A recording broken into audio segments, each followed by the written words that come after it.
Assalamualaikum warahmatullahi wabarakatuh.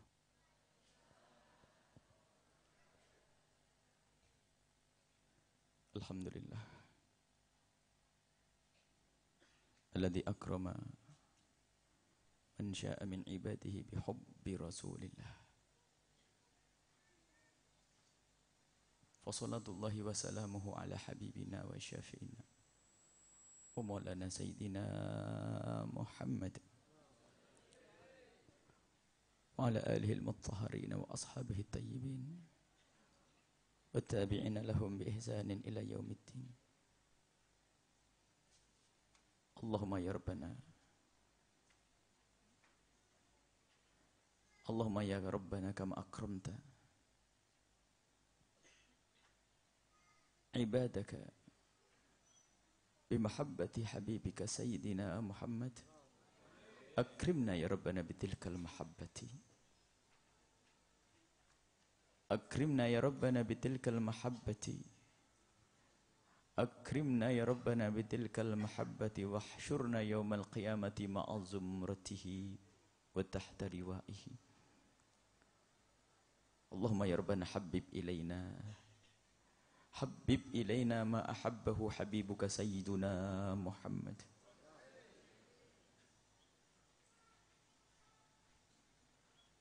Warzuqna ya Rabbana qurbahu fi hadhihi dunya wa ba'dal mamat.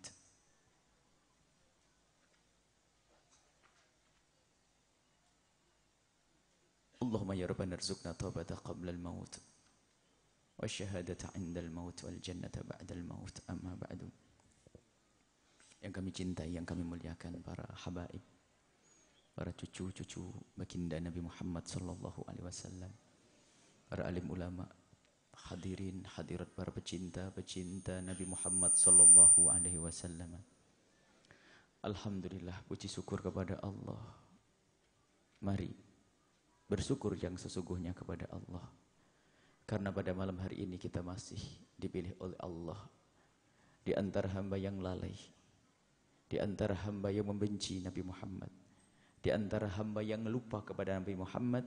Kita dipilih oleh Allah menjadi hamba-hamba yang ingat Rasulullah. Kita masih dipilih oleh Allah menjadi hamba yang mengingat Rasulullah, dan semoga benar-benar kita menjadi hamba yang mencintai Rasulullah sallallahu alaihi wasallam. Dan sebelum kami melanjutkan apa yang akan kami sampaikan tentang bagaimana kita mencintai Nabi, menanamkan kerinduan kepada Nabi sallallahu alaihi wasallam, ketahui kami ingin sampaikan bahwa majlis ini adalah majlis ilmu setiap bulan dan setiap Ahad pagi, dan setiap hari ada majlis di sini. Setiap hari ada majlis, yaitu majlis pendidikan untuk anak-anak kita, yang semuanya mengarah kepada bagaimana mereka mencintai Nabi Muhammad sallallahu alaihi wasallam. Dan sebelum itu kami ingin mendengar kalimat-kalimat yang bermanfaat insyaallah dari Habib muda, yang beliau adalah Habib Muhammad ibn Husain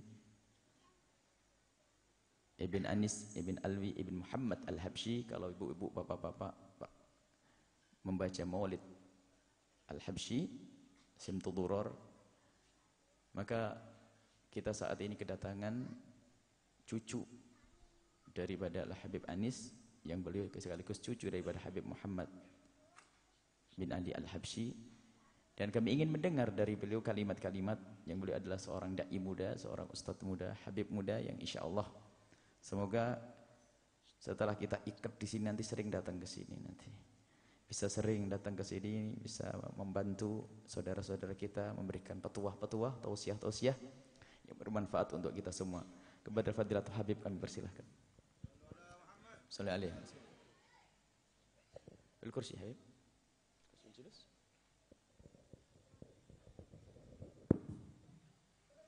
Assalamualaikum warahmatullahi wabarakatuh. Bismillah.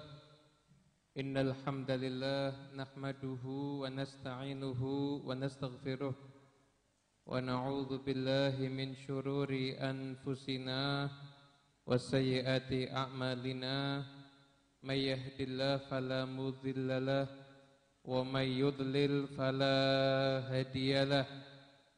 Allahumma salli wa sallim ala sayyidina Muhammadin miftahi babi rahmatillah adada ma fi ilmillah salatan wa salaman daimaini bidawami mulkillah wa ala alihi wa sahbihi amma ba'du.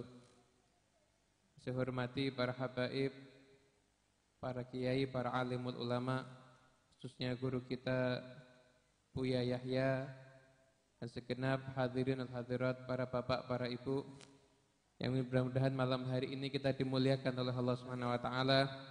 Jadikan perkumpulan kita satu perkumpulan yang sambung kepada baginda Nabi besar Muhammad sallallahu alaihi wasallam.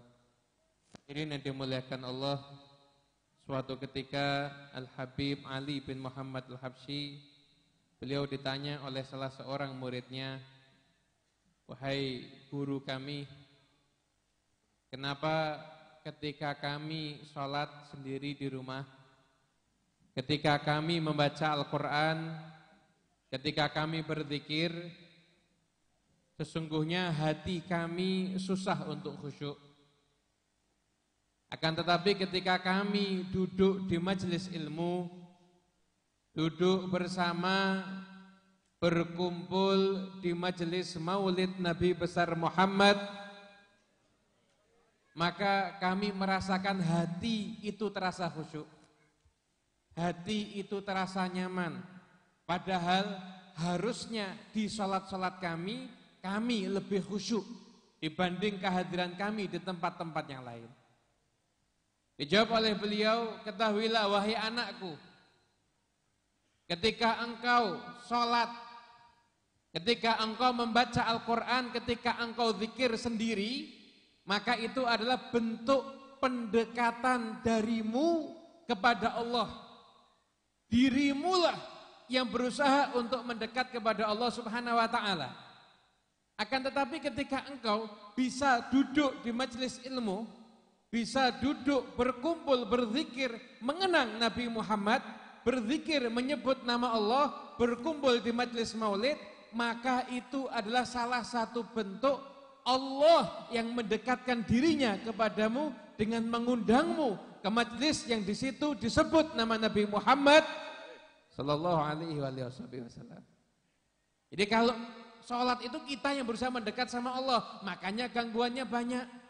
Tapi kalau kita kumpul di majelis ilmu, ketahuilah siapapun yang duduk di tempat yang seperti ini, bukan dia sampai ke tempat ini karena tenaganya, karena hartanya, karena usahanya, bukan karena itu semuanya, akan tetapi karena dia mendapatkan taufik, mendapatkan anugerah, mendapatkan barokah dari Allah Subhanahu wa taala, sehingga dia bisa duduk berkumpul bersama di majelis ilmu. Itulah hakikat kenapa ketika kita bisa berduduk bersama di sini, kumpul bersama di sini, sekalipun 1 jam, 2 jam, 3 jam, bahkan berjam-jam sekalipun, kita merasa khusyuk, bahkan kita terkadang merasa kurang. Namun ketika kita sholat sendiri, baca Al-Quran sendiri, kadang-kadang baru 5 menit capeknya sudah luar biasa. Betul apa betul yang hari ini? Ini yang terjadi kepada kita, dan alhamdulillah beliau tadi menyatakan, ayo kita bersyukur bahwasanya kehadiran kita di tempat ini adalah salah satu insya Allah ketika seorang hamba dimudahkan untuk berbuat kebaikan, dimudahkan untuk mengerjakan satu perbuatan yang diridhai oleh Allah Subhanahu wa taala, maka disitulah tanda Allah telah mencintai orang tersebut. Namun ketika seorang hamba dibuat susah untuk ke masjid, dibuat susah untuk merayakan Maulid Nabi, dibuat susah untuk berkumpul mengaji, menuntut ilmu, maka ketahuilah mungkin dia belum dicintai oleh Allah Subhanahu wa taala. Alhamdulillah malam hari ini kita satu tanda kita dicintai oleh Allah Subhanahu wa taala. Tentang mengenang Nabi Muhammad SAW, terutama mengenang kelahiran Nabi, para ulama ahli hikmah mengatakan bahwasanya barang siapa yang mengenang kelahiran Nabi Muhammad SAW, maka dia akan mendapatkan 4 keutamaan. Yang mana keutamaan tersebut didapatkan dari sekitar area tentang kelahiran Nabi. Jadi insya Allah manfaat ya, insya Allah. Dengar semuanya dan tinggal ngamalkan nanti. Kemudian selanjutnya di sini ada majelis Ahad pagi. Kami perlu memang harus semangat semuanya. Ahad pagi mohon diramaikan majelis di sini. Majelis Ahad pagi rutin setiap Ahad pagi. Dan yang isi adalah Habib Hasan Assegaf. Yang sudah hadir tentu sudah tahu, yang belum tahu sekarang harus tahu. Kami mohon kepada Habib Hasan untuk menyampaikan kalimat agar nanti biar jamaah nanti bisa menyisihkan, biar ngerti pas di sini ada majelis Ahad pagi. Jahin Nabi wasahbi wal ali. Amma ba'd. Yang kami hormati segenap para habaib dzurriyyah Sayyidina Muhammad sallallahu alaihi wa alihi wasallam, dan juga yang kami hormati guru kita bersama Abu Yahya Zainal Ma'arif, dan segenap para perindu Habibina Muhammad sallallahu alaihi wa alihi wasallam. Saya tidak akan berpanjang lebar di hadapan antum semua, karena saya tidak pantas berdiri di hadapan antum, karena saya sebagai murid dari guru kita Buya Yahya, juga saya belajar dari Al-Habib Muhammad Al-Habsyi, sehingga saya seorang murid tidak pantas untuk mengucapkan untaian nasihat di hadapan seorang guru. Tapi karena sebuah perintah, saya berdiri di sini hanya ingin mengajak para hadirin dan hadirat, ayo kita sadar, kita buka hati kita, dan yakinilah bahwasanya di malam hari ini Allah memandang kita. Nabi Muhammad tersenyum akan perbuatan kita. Kita sadar di malam hari ini tidaklah kita bisa duduk di majlis yang saat dikatakan oleh Nabi Muhammad taman dari taman-taman surga, saat dikatakan majlis ini adalah bom. Kita hamba Allah yang tidak tahu diri. Maka kita harus bersyukur kepada Allah Subhanahu wa taala akan nikmat tersebut. Tidaklah kita bisa bernafas kecuali karena Allah. Tidaklah kita bisa hadir di majlis seperti ini kecuali karena Allah. Tidaklah kita bisa salat kecuali karena Allah. Maka nikmat ini perlu kita syukuri. Dengan apa? Dengan kita berbuat baik. Selalu meningkatkan kadar ketakwaan kita kepada Allah Subhanahu wa taala. Berapa banyak di antara kita yang ketika Allah beri nikmat, Allah beri rezeki yang banyak, kita lupa akan Allah Subhanahu wa taala. Tapi giliran Allah persempit rezeki kita, baru kita datangi masjid, baru kita hadir di majelis maulid, baru kita berzikir, baru kita berdoa kepada Allah Subhanahu wa taala. Ketahuilah bahwasannya rezeki Allah bukanlah uang saja. Anda sehat, bisa hadir di tempat ini, itu rezeki dari Allah Subhanahu wa taala. Anda bisa memandang, itu adalah rezeki dari Allah Subhanahu wa taala. Dan Anda yang punya ilmu, bisa menyampaikan ilmu Anda, itu adalah rezeki dari Allah Subhanahu wa taala. Tapi karena kesombongan kita, sehingga semua itu tidak pernah kita syukuri. Padahal kita sadar, dan kita sering mendengar ayat Allah mengatakan la in syakartum la azidannakum wa la in kafartum inna adzabi lasyadid. Kalau kalian bersyukur kata Allah, maka aku akan tambah nikmat tersebut. Aku akan tambah rezeki Allah. Akan tapi sebaliknya, jikalau kita kufuri nikmat itu, Allah beri nikmat kepada kita tapi kita tidak bersyukur, maka yang pantas untuk diri kita adalah siksa Allah yang begitu pedih.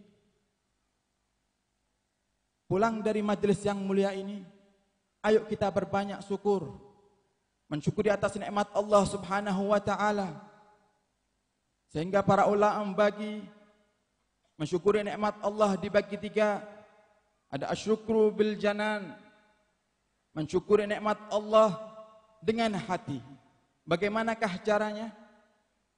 Dengan kita meyakini sungguh setiap hari apa yang telah kita dapatkan dari gerak-gerik tangan kita, langkah kaki kita, nikmat-nikmat Allah yang lainnya, semuanya itu hanya dari Allah Subhanahu wa ta'ala. Maka rasa yakin yang ada dalam hati kita ini adalah bentuk syukur dari hati yang sangat penuh dengan dosa ini. Fama bikum min ni'matin faminallah. Sungguhnya nikmat yang Allah berikan kepada kalian wahai kaum muslimin, semuanya hanya dari Allah Subhanahu wa ta'ala. Kemudian yang kedua, mensyukuri dengan lisan. Kita mensyukuri nikmat Allah Subhanahu wa ta'ala dengan mengucapkan kalimat hamdalah, alhamdulillah setiap harinya. Lebih-lebih nikmat yang paling besar dan nikmat yang paling agung, yaitu nikmatul iman. Berapa banyak saudara-saudari kita yang berstatus muslim, tapi karena sebab hanya uang yang berapa rupiah saja, hanya sekardus Indomie, mereka keluar dari ajaran Islam, na'udzubillah. Karena apa? Karena tidak pernah disyukuri. Maka syukurilah nikmat tersebut dengan kita mengucapkan alhamdulillah dan kita memperbanyak zikir kepada Allah Subhanahu wa ta'ala. Dan yang ketiga, mensyukuri nikmat bil arkan. Dengan perbuatan. Perbuatan apa? Memperbanyak amal baik. Memperbanyak amal saleh.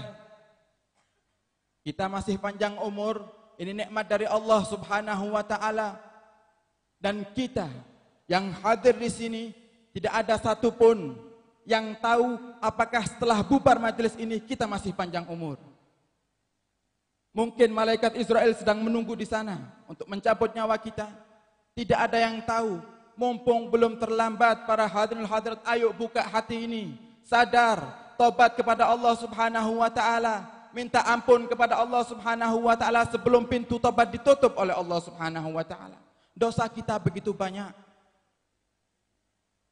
Kita ingat Allah kalau lagi butuh kepada Allah. Giliran uang sudah mepet, baru kita berdoa kepada Allah Subhanahu wa ta'ala. Alangkah hinanya diri kita. Alangkah sombongnya diri kita kepada Allah Subhanahu wa ta'ala. Yang kita mendekatkan diri saat kita butuh saja, di saat Allah lapangkan rezeki kita, kita jauh dari Allah Subhanahu wa ta'ala. Kemudian yang kedua, yang ingin Al-Fakir sampaikan pada kesempatan pada malam hari ini, yaitu kita berada di bulan Maulid dan kita berada di penghujung bulan Maulid. Ayo kita hadirkan di majelis yang mulia ini nama Nabi Muhammad, seorang pemimpin yang selalu rindu kepada kita. Seorang pemimpin yang selalu mendoakan kita. Seorang pemimpin yang selalu memohonkan kita kepada Allah Subhanahu wa ta'ala akan dosa-dosa kita. Suatu saat Nabi Muhammad bangun di waktu malam. Beliau salat tahajud. Selesai salat, beliau berdoa, "Ya Allah, ampuni istriku Aisyah ya Allah. Dosa yang lampau ataupun dosa yang akan datang ya Allah." Dan Sayyidatuna Aisyah mendengar doa tersebut dan tersenyum. Sehingga Nabi berkata, "Asarurti ya Aisyah, apakah kau senang wahai Aisyah dengan doaku?" Kata Sayyidatuna Aisyah, "Wahai Rasulullah, siapa yang tidak senang didoakan oleh engkau ya Rasulullah?" Dan Rasulullah berkata, "Itu doa wahai Aisyah, setiap hari aku baca dan aku mohonkan kepada Allah untuk umatku semuanya. Ya Allah, ampunilah umatku ya Allah, ma qaddamat wa ma akharat, yang lampau dan yang akan datang ya Allah." Rasulullah mohonkan ampun kepada kita. Tapi kita tidak pernah sadar. Bahkan kita tidak pernah menghadirkan Nabi Muhammad dalam hati kita. Yang kita kenal mereka Yahudi dan Nasara. Yang kita agungkan mereka Yahudi dan Nasara. Tapi Nabi Muhammad kita taruh paling belakang sendiri, na'udzubillah. Kepada siapa kita akan minta tolong kelak? Sungguh Kalau kita perhatikan wajah kita ini, mata kita tidak pantas untuk memandang wajah Nabi Muhammad. Karena yang kita banggakan bukan Nabi Muhammad. Yang kita banggakan kaum Yahudi dan Nasara. Yang kita ikuti dalam berpakaian kaum Yahudi dan Nasara. Yang perempuan muslimah tidak berkerudung, tidak menutup aurat. Yang laki-laki pun seperti itu juga. Karena apa yang kita idolakan adalah mereka kaum Yahudi dan Nasara. Dan kita jauhkan Nabi Muhammad dari hati kita, na'udzubillah. Sungguh kedua mata ini tidak pantas memandang Nabi Muhammad. Sebagaimana diriwayatkan suatu saat Sayyidatuna Aisyah, beliau menjahit pakaian di waktu malam. Dan jarumnya pun terjatuh dalam keadaan malam yang gelap. Sayyidatuna Aisyah mencari jarumnya tidak ketemu. Kemudian masuklah Nabi Muhammad SAW. Sehingga dengan masuknya Nabi, Sayyidatuna Aisyah menemukan jarum yang kecil yang ada di tanah. Kemudian Sayyidatuna Aisyah berkata kepada Nabi, "Ya Rasulullah, alangkah indahnya wajahmu ya Rasulullah. Alangkah bercahayanya wajahmu ya Rasulullah." Nabi pun menjawab perkataan Sayyidatuna Aisyah, "Wailun liman la yarani." Sungguh celaka orang yang tidak bisa memandang wajahku. Sayyidatuna Aisyah bertanya, "Siapakah ya Rasulullah orang yang tidak bisa memandang wajahmu?" Rasulullah menjawab, "Al-bakhil." Orang yang tidak bisa memandang wajah Nabi adalah orang yang pelit. Sayyidatuna Aisyah bertanya kembali, "Siapakah orang yang pelit itu wahai Rasulullah?" Rasulullah berkata, "Orang yang pelit itu adalah orang yang tatkala namaku disebut lisannya enggan untuk bersolawat kepadaku." Siapa itu? Kita. Kita bersolawat hanya di waktu salat saja. Di luar itu tidak pernah bersolawat mengingat Nabi Muhammad SAW. Maka ayo sadar kaum muslimin wal muslimat, pemimpin kita Nabi Muhammad, bukan mereka kaum Yahudi dan Nasara.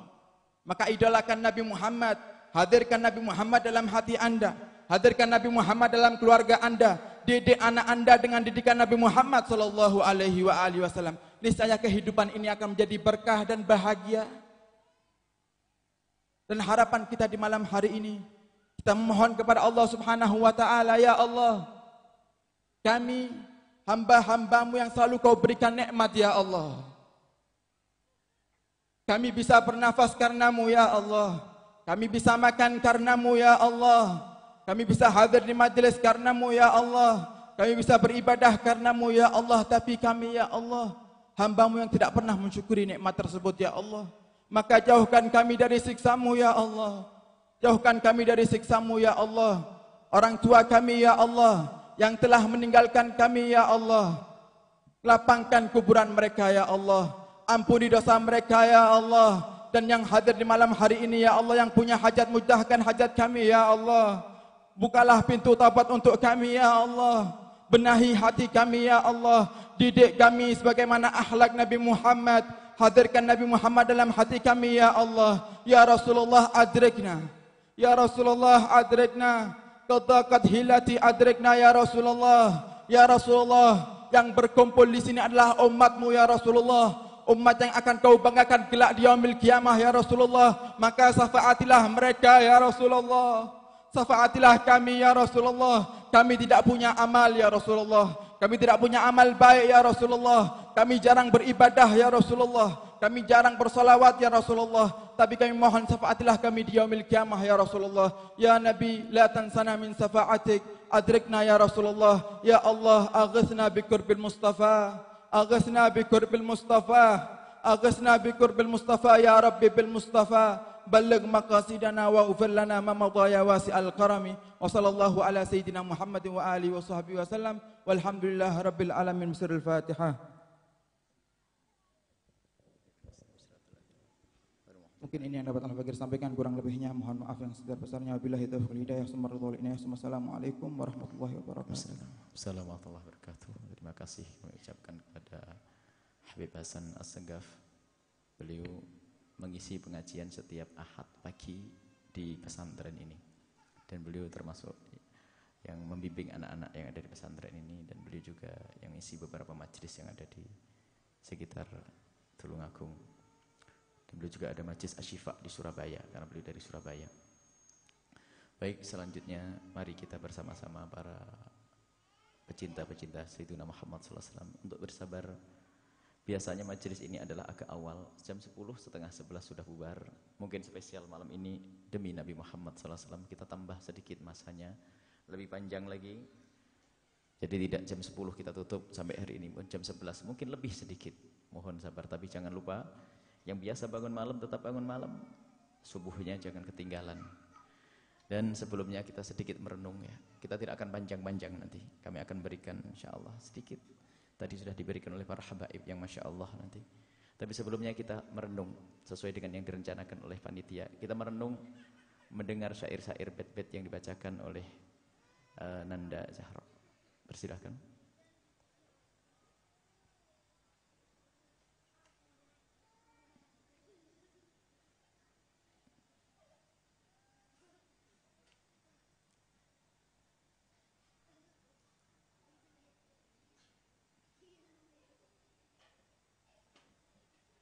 Belum siap. Surat cinta untukmu, ya Rasulullah. Lebih bagus darimu ya Rasulullah. Sungguh mata ini tak pernah melihatnya. Lebih tampan darimu ya Rasulullah. Tak seorang wanita pun yang pernah melahirkan. Engkau terlahir dengan tanpa celah.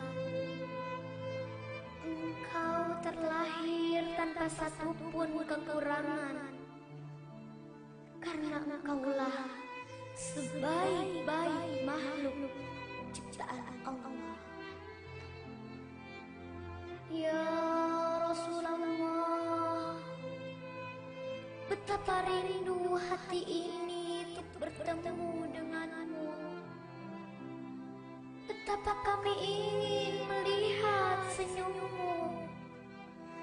Tapi apa yang bisa kami banggakan? Belum pantas kami mengaku menjadi pecintamu.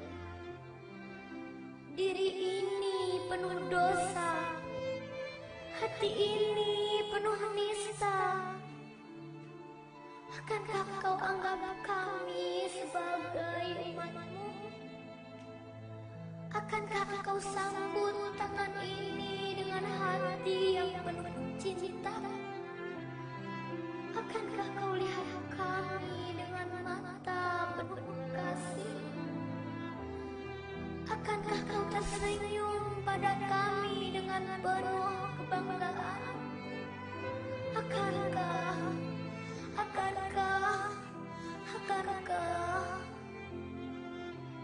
beribu tanya dalam jiwa, resah hati ini gundah gulana tanpa tahu jawabnya. Ya Rasulullah, betapa kami takut kau berpaling dari kami. Betapa kami takut kau menjauh dari kami. Betapa kami takut kau tak mengenali kami. Di saat kami memanggilmu di padang mahsyar, ya Rasulullah, ya Rasulullah, ya Rasulullah. Ketika badan bermandi peluh, ketika tubuh bersimbah darah, ketika mentari di atas kepala, ketika kami mulai putus asa, kau menjauh, tinggalkan kami. Tidak, ya Rasulullah. Kami ingin kau kirim kami sebagai umatmu. Kami ingin mendapat syafaatmu. Kami ingin cintamu. Kami ingin Engkau hilangkan haus kami dengan seteguk air dari telagamu. Ya Rasulullah, dengarkanlah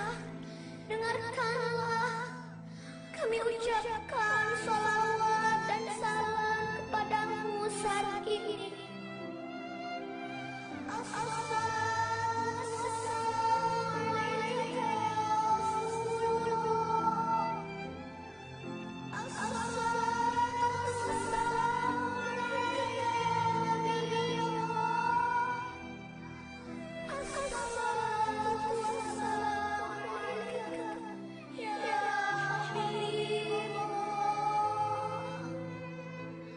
Sambutlah salawat dan salam dari kami yang kami ucapkan dengan setulus hati ini.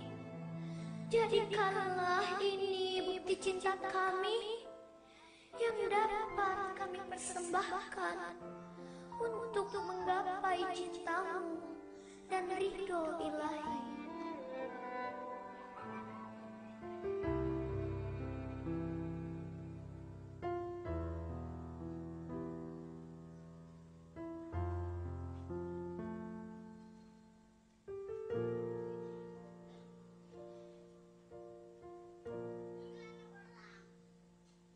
Surat cinta di lembar putih ini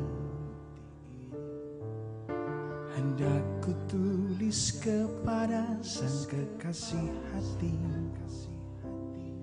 yang penuh cinta, tulus kasih, sabar tak berbatas, santun dalam tutur kata, lembut namun berwibawa.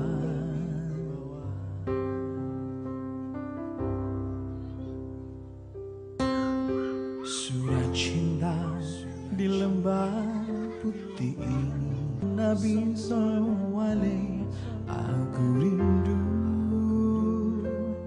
betapa ku ingin bertemu, walau sejarak di dalam mimpi, atau kelak di surga ku akan memelukmu.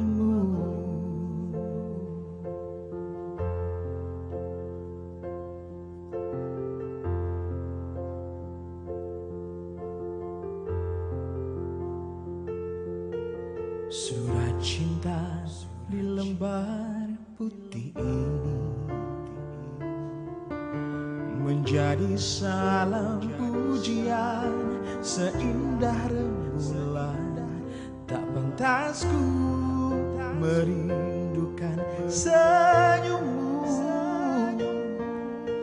Ku yakinkan kelak kita akan bertemu.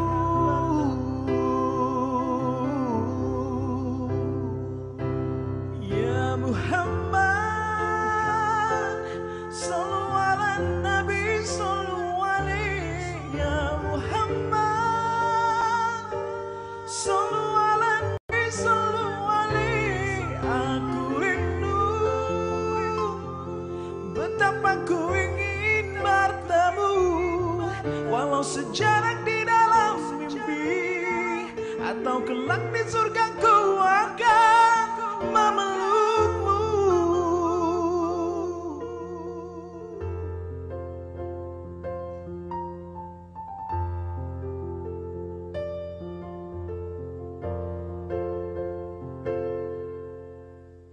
Dengar tangisan rasa rindu, lihat tetes air mataku. Kau yang mampu menyejukkan hatiku, mendinginkan bara dalam jiwaku. Dengar sholawatku untukmu, lihat sunnahmu dalam langkahku. Ku berharap Allah akan izinkanku bertemu, rebahkan bebanku di pundakmu.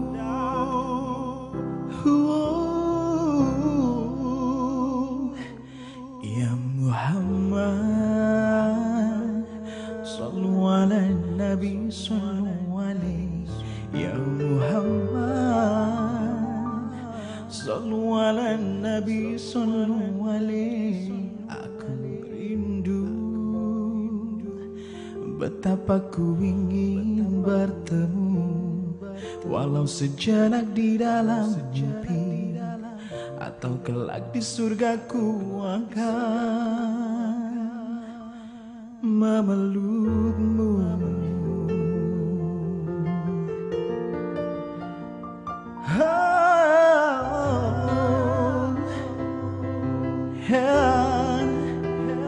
Para Nabi, karena saat itu Rasulullah bercerita tentang dahsyatnya mahsyar. Sayyidina Abu Bakar menangis, Sayyidina Uthman menangis, Sayyidina Ali menangis,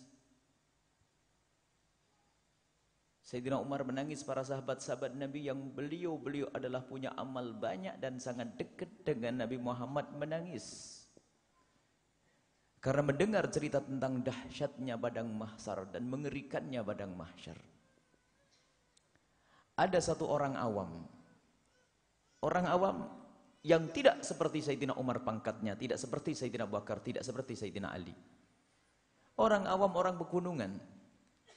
Yang ia kenal adalah Allah dan Nabi Muhammad, amalnya pun adalah amal yang pas-pasan. Bukan sebagai orang yang terkenal dengan ibadah yang banyak. Di saat melihat Sayyidina Abu Bakar menangis, Sayyidina Umar menangis, Sayyidina Uthman menangis, Sayyidina Ali menangis, dia bingung.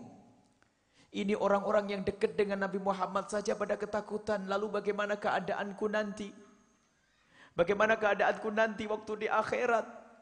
Ini orang yang banyak amal saja ketakutan. Bagaimana aku nanti? Rasa takut menguasai orang Badui, orang pegunungan tersebut.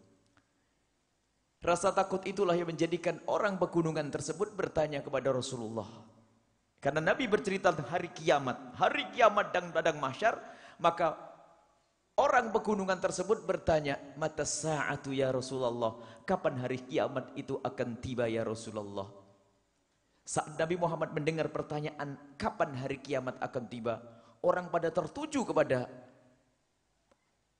manusia-manusia, para sahabat Nabi yang ada di situ tertuju kepada orang pegunungan tersebut, orang Badui tersebut. Orang pada ketakutan dengan hari kiamat, kok dia malah tanya kapan hari kiamat akan tiba. Dan Nabi pun juga melihat, terheran dengan orang ini. Yang lain pada ketakutan, kok dia malah bertanya kapan hari kiamat itu akan tiba. Rupanya orang tersebut bertanya bukan karena hari kiamat. Orang pada nangis pada ketakutan. Kok kamu bertanya hari kiamat kapan tibanya? Apakah kamu punya bekal banyak? Punya ibadah yang banyak, punya sholat yang banyak, punya zakat, punya ini, punya itu? Orang tersebut tambah bingung. Dia bertanya karena merasa tidak punya bekal. Kok malah ditanya oleh Nabi Muhammad, bekalmu apa? Dengan kebingungan, dibarengi dengan kebingungannya, ia mengucapkan, "Ya Rasulullah, aku tidak punya bekal apa-apa kecuali kecintaanku kepada Allah dan kecintaanku kepadamu ya Rasulullah." Mendengar jawaban yang polos tersebut, Nabi Muhammad menghadap kepada orang tersebut dengan wajah dan badannya. Tanda peduli, ini istimewa orang ini. Kemudian Nabi mengucapkan, "Wahai orang Badui, wahai Arabi, anta ma'amman ahbabta," engkau nanti bersama orang yang akan engkau cintai. Yang dicintai adalah Rasulullah. Maka jaminan dari Nabi, kabar gembira dari Nabi, bahwa yang mencintai Nabi akan bersama Nabi Muhammad sallallahu alaihi wasallam. Ini kabar gembira untuk orang tersebut. Sampai sahabat Nabi mendengar, "Sungguh kami tidak pernah mendapatkan kegembiraan melebihi daripada yang aku dengar saat ini. Aku tidak pernah mendapatkan kegembiraan setelah aku masuk Islam. Tidak ada kegembiraan yang menjadikan aku gembira melebihi daripada apa yang aku dengar dari Nabi Muhammad. Anta ma'aman ahbabta, engkau bersama orang yang engkau cintai." Dan ini kabar gembira berlaku para sahabat, untuk para sahabat Nabi, dan juga berlaku untuk kita yang hidup di akhir zaman ini. Kuncinya sederhana. Anta ma'aman ahbabta, engkau akan bersama orang yang engkau cintai. Yang mencintai Nabi Muhammad akan bersama Rasulullah. Dan Rasulullah di mana tempatnya? Surga tertinggi. Dan bagaimana keadaan Nabi Muhammad di padang mahsyar? Aman. Dan bagaimana Nabi Muhammad saat menyeberang Shiratal Mustaqim? Seperti kilat. Dan bagaimana Nabi Muhammad di alam barzah? Indah. Dan bagaimana Nabi Muhammad hidup saat di dunia? Penuh dengan keindahan. Anta ma'aman ahbabta, engkau bersama orang yang engkau cintai. Lah ini loh yang difahami oleh para ulama. Sehingga menanamkan kecintaan kepada Nabi Muhammad ini sangat penting dan sangat penting, sangat penting. Dan itu yang kita dengar dari guru-guru mulia. Adapun masalah mengikuti Nabi Muhammad, niru Nabi Muhammad, itu buah daripada orang yang mencintai. Kalau sudah tertanam kecintaan yang sesungguhnya kepada Rasulullah, begitu mudahnya seseorang untuk mengikuti. Dan Nabi SAW adalah sangat layak dicintai. Sebab cinta ada semua pada diri Nabi SAW. Dan begitu mudahnya ini termasuk kasih sayang Allah kepada kita. Kita bukan disuruh mencintai orang yang menyakiti kita. Kita bukan disuruh mencintai orang yang, mohon maaf, parasnya jelek. Tidak, akan tapi kita disuruh, diperintahkan oleh Allah untuk mencintai hamba yang dengan ketampanannya, yang tidak ada tandingannya, perilaku peraingannya yang sangat indah, perilakunya baik, akhlaknya sangat mulia, dan tidak ada yang menandinginya. Dan itulah Nabi Muhammad sallallahu alaihi wasallam. Alhamdulillah, kita punya Nabi yang kita wajib mencintai beliau. Ternyata Nabi itu sebab semua keindahan ada pada diri Nabi. Wajahnya yang ganteng. Kegantengan wajah Nabi, oh, tidak ada yang bisa membayangkan. Kita kalau baca kitab Syama'il Muhammadiyah hanya sekedar sepintas.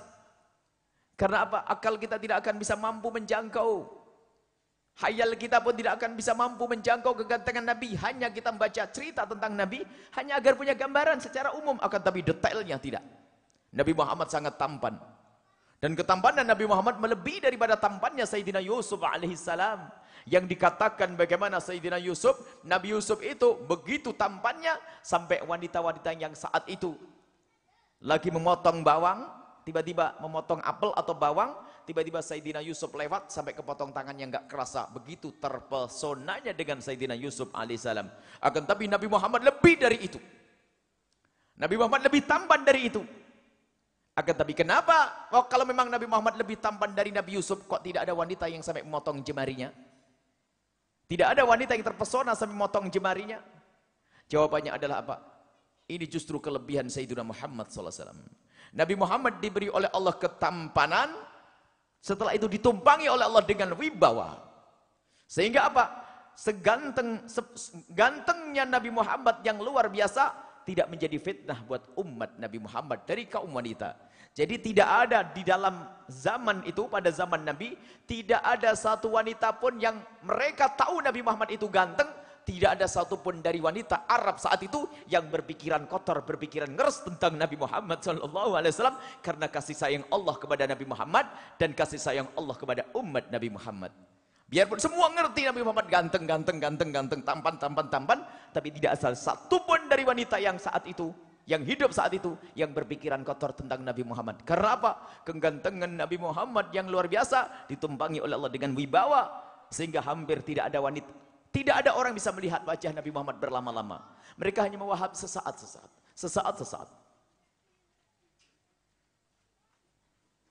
Kalau orang melihat Nabi asalkan hilang kesombongan, akan masuk Islam.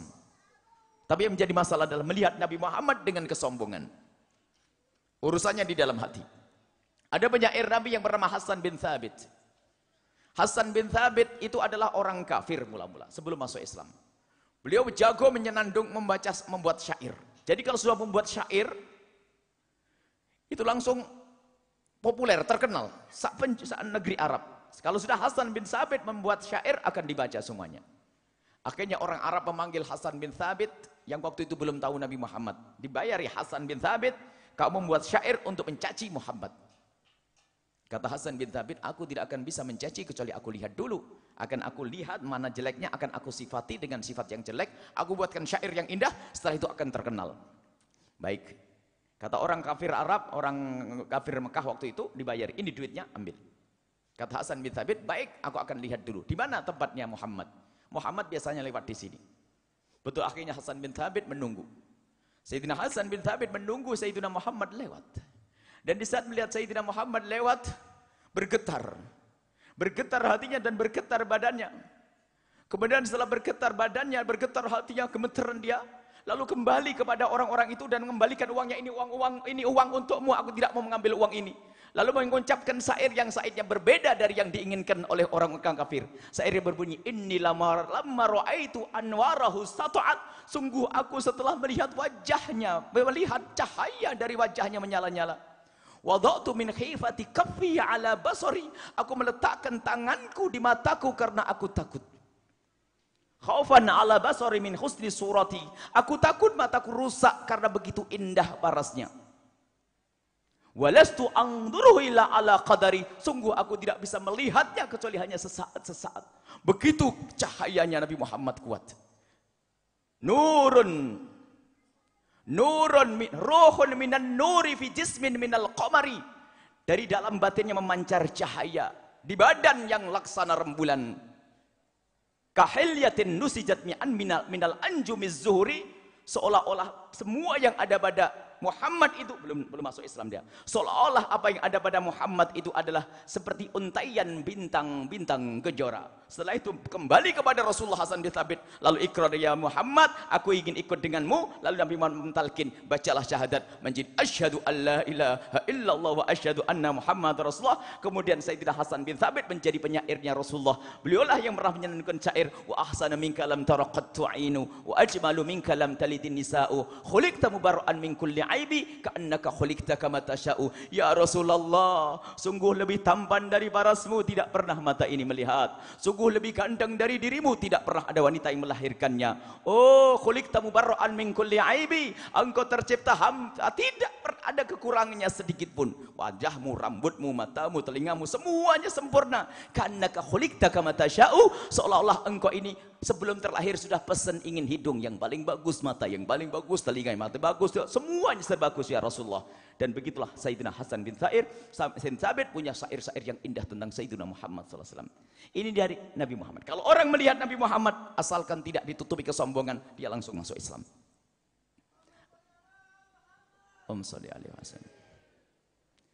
Nah, melihatnya tidak cukup dengan akal, tapi perlu melihat Nabi Muhammad dengan hati. Kalau melihat dengan akal, Abu Jahal melihat dengan akal dan matanya. Kagum dengan Nabi Muhammad tidak cukup dengan kagum di lidah, tapi ayo kita sertakan hati kita kagum dengan secara sesungguhnya. Menjadi kekaguman seperti kekaguman Hasan bin Thabit yang tidak dikuasai oleh kesombongan, tidak dikuasai oleh dusta. Dia tidak pernah ngerti tentang Rasulullah, tiba-tiba melihat bergetar hatinya. Itu muqaddimah dan itu benih cinta, lalu dipupuk sehingga menjadi pecinta Nabi Muhammad sallallahu alaihi wasallam. Nah, ini yang perlu kita cari itu loh. Kecintaan kepada Rasulullah. Dan untuk mendapatkan cinta kepada Rasulullah sederhana, jangan sombong dengan Nabi Muhammad sallallahu alaihi wasallam. Sebesar apapun, sebanyak apapun ilmu yang didapat, tapi kalau punya kesombongan kepada Nabi Muhammad, jadilah Abu Jahal. Akan tapi ketahuilah, mungkin orang itu tidak banyak ilmunya, mungkin tidak pernah belajar, tidak pernah belajar banyak seperti Sayyidina Abu Bakar, Sayyidina Umar. Akan tapi ternyata datang kepada Rasulullah dengan kecintaan yang tulus. Dijanjikan oleh Nabi Muhammad, anta ma'aman ahbabta, engkau bersama orang yang kau cintai. Artinya engkau bersama Rasulullah. Nah, sekarang ini kita perlu mencari cinta. Tadi mencari cinta adalah lihat keagungan, keindahan paras Nabi, diri Nabi, wajah Nabi. Kita perlu mendidik anak-anak kita untuk membaca sejarah Nabi seperti Syama'il Muhammadiyah, tentang bagaimana rambut Rasulullah, bagaimana hidung Nabi Muhammad, bagaimana mata beliau, bagaimana bibir beliau, bagaimana kulit beliau, bagaimana telapak tangan beliau. Dan bagaimana keringat beliau yang dikatakan lebih harum daripada minyak misik. Keringat Nabi Muhammad harum, tidak ada lalat yang menempel di tubuh Sayyidina Muhammad sallallahu alaihi wasallam. Tangan beliau lembut. Sampai suatu ketika Siti Aisyah waktu Sayyidina Rasulullah berada di pangkuan Siti Aisyah agar tahu bahasa Nabi Muhammad seperti itu. Sayyidina Rasulullah waktu itu di pangkuan Siti Aisyah, yang waktu itu Sayyidina Muhammad sakaratul maut. Yang sakaratul maut Nabi tidak lain merasakan sakaratul maut kita seperti yang disebutkan dalam riwayat. Nabi merasakan sakaratul maut yang sangat karena Nabi minta agar sakaratul mautnya umatnya dirasakan oleh beliau.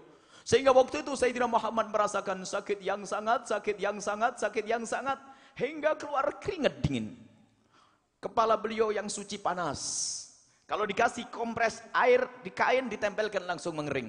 Keluar keringat. Dan keringat dingin itu diusap oleh Siti Aisyah dengan tangannya Rasulullah. Diusap dengan tangannya Rasulullah. Kemudian orang yang mendengar dari Siti Aisyah lalu bertanya, wahai Aisyah, kenapa kau usap kepala kering kening Rasulullah dengan tangan Rasulullah? Kenapa tidak kau usap dengan tanganmu sendiri atau dengan apa saja?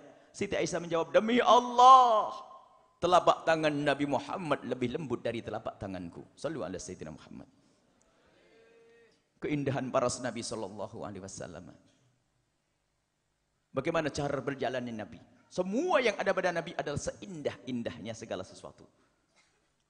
Ini makna Nabi Muhammad puncak. Maka semua yang sambung kepada Nabi akan paling bagusnya segala sesuatu. Makanya sahabat Nabi paling bagusnya sahabat, keluarga Nabi paling bagusnya keluarga, keturunan Nabi paling bagusnya keturunan, umat Nabi paling bagusnya umat.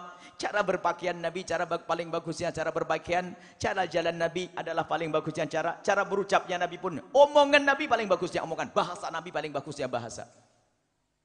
Jangan sampai tergoda dengan sebagian upaya untuk menjauhkan kita dari Nabi SAW. Sesaat menjauhkan kita dari sahabat Nabi agar kita putus dari Nabi. Sesaat ada orang menjauhkan kita dari ahli bait Nabi untuk putus dari Nabi. Sampai seakhir-akhir ini untuk menjauhkan kita dari Arab agar kita jauh dari Nabi SAW. Lihat, Arab adalah ada Nabi. Sallu ala Sayyidina Muhammad. Fitnah akhir zaman. Kita ingin dijauhkan dari Nabi oleh musuh-musuh Allah dengan bermacam-macam cara. Kemudian Nabi Muhammad, lihat, parasnya luar biasa, keindahan parasnya, kegantengan beliau, perilakunya, kelembutan beliau, dan akhlak beliau kepada kita. Makanya kalau kita meniti atau membaca sejarah Nabi mulai dari Syama'il sampai Khosoisnya. Syama'il itu berkenaan tentang cerita tentang fisik-fisik Nabi, cara makan, kemudian nanti Khosois, sesuatu yang istimewa ada pada Nabi SAW. Maka setelah itu akan muncul kekaguman. Syaratnya adalah tidak boleh ada kesombongan.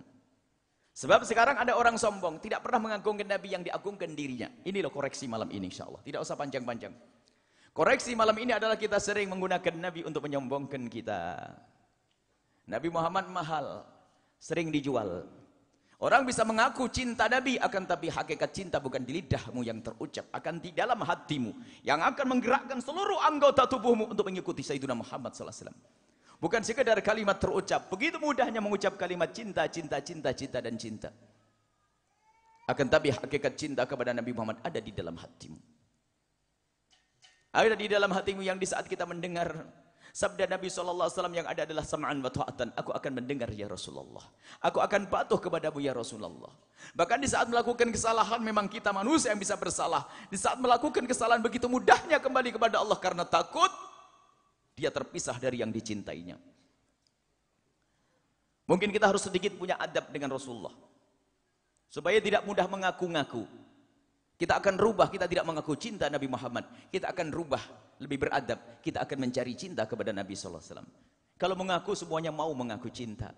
Akan tapi apakah kita diaku oleh Rasulullah? Ngaku cinta dengan lidah kita begitu mudahnya karena Nabi Muhammad itu mahal. Nabi Muhammad mahal, bisa digunakan apapun untuk tujuannya. Dunia bisa dicari dengan Nabi Muhammad ya.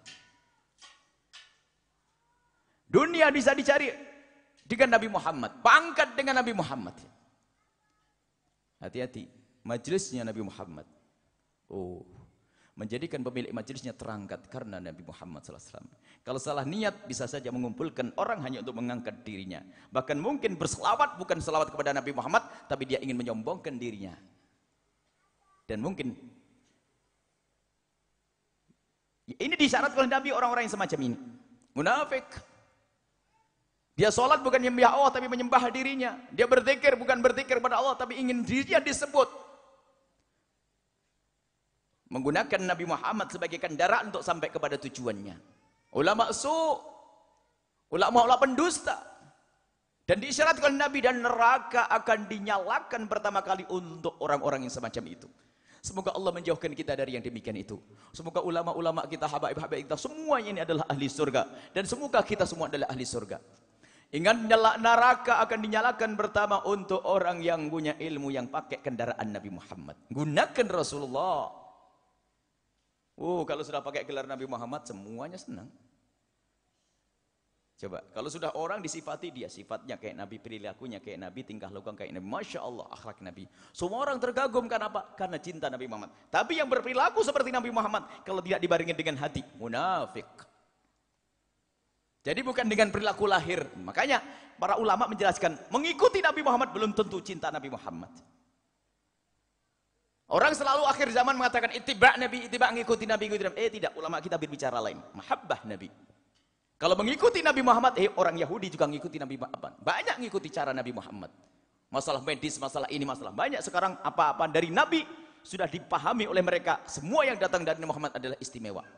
Orang munafik mengikuti Nabi Muhammad. Ada orang makan, cara makannya kayak Nabi Muhammad. Mungkin ada orang sedekah seperti sedekah Nabi Muhammad. Tapi hatinya kropos, tidak sambung dengan Rasulullah. Tidak punya cinta kepada Nabi Muhammad SAW. Tidak berguna. Tidak pernah dilihat oleh Nabi. Maka mari kita rubah. Kita tidak cukup mengaku cinta. Harus kita buktikan. Ini adalah pelajaran yang sering kita lupakan. Kita sering mengaku-ngaku.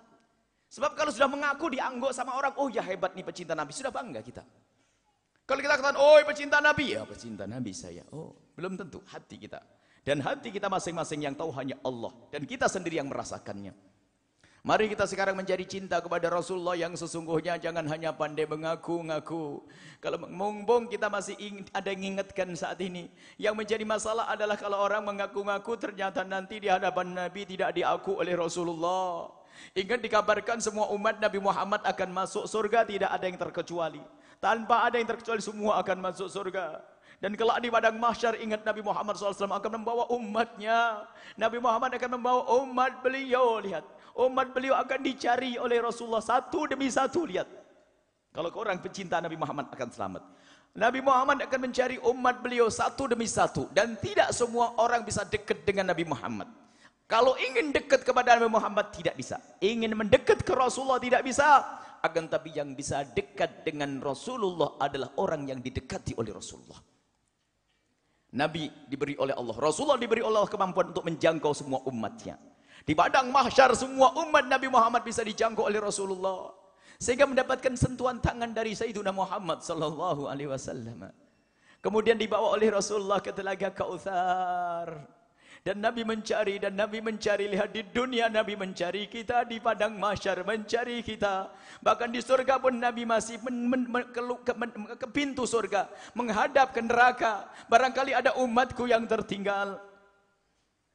Di dunia Nabi Muhammad selalu menangis untuk kita, jangan sampai ada yang masuk neraka. Nabi Muhammad sangat mencintai kita, tapi kita kurang cinta kepada diri kita sendiri. Nabi Muhammad kalau mendengar umatnya bermaksiat menangis, tapi kita sering tersenyum dan tertawa di saat bermaksiat. Di padang mahsyar hamba-hamba Allah yang mereka adalah pecinta Nabi Muhammad akan dibawa oleh Rasulullah ke telaga Kautsar. Kemudian Sayyidina Muhammad memberi minum kita. Semoga itu kita. Amin. Diberi minum dengan telaga Kautsar dengan tangan beliau yang suci. Oh, tangannya Rasulullah. Tangan beliau yang suci. Kemudian siapapun yang telah meminum dari air telaga Kautsar tidak akan haus selama-lamanya. Kemudian dikumpulkan Rasulullah di satu tempat. Rasulullah di satu tempat. Kemudian Rasulullah menyuruh Fatimah, kau pergi bersama rombongan wanita-wanita soleh ahli surga itu. Kemudian Rasulullah juga bergerak menuju surga. Dan ketahuilah padang mahsyar yang mengerikan itu. Lihat, padang mahsyar mengerikan. Padang mahsyar menakutkan. Orang di padang mahsyar semua ketakutan. Begitu mengerikannya orang-orang munafik dan orang kafir di padang mahsyar. Saking rasa takutnya di padang mahsyar, mereka berkata, ya Allah, keluarkan kami dari padang mahsyar ini biarpun harus ke neraka jahanam. Begitu mengerikannya padang mahsyar. Mereka tidak tahu kalau neraka jahanam lebih pedih. Dan di padang mahsyar puluhan tahun disebutkan dalam riwayat. Puluhan tahun di padang mahsyar, bukan 70 tahun. Puluhan tahun di padang mahsyar, akan tapi ingat bagi pecinta Nabi Muhammad. Semoga itu golongan kita.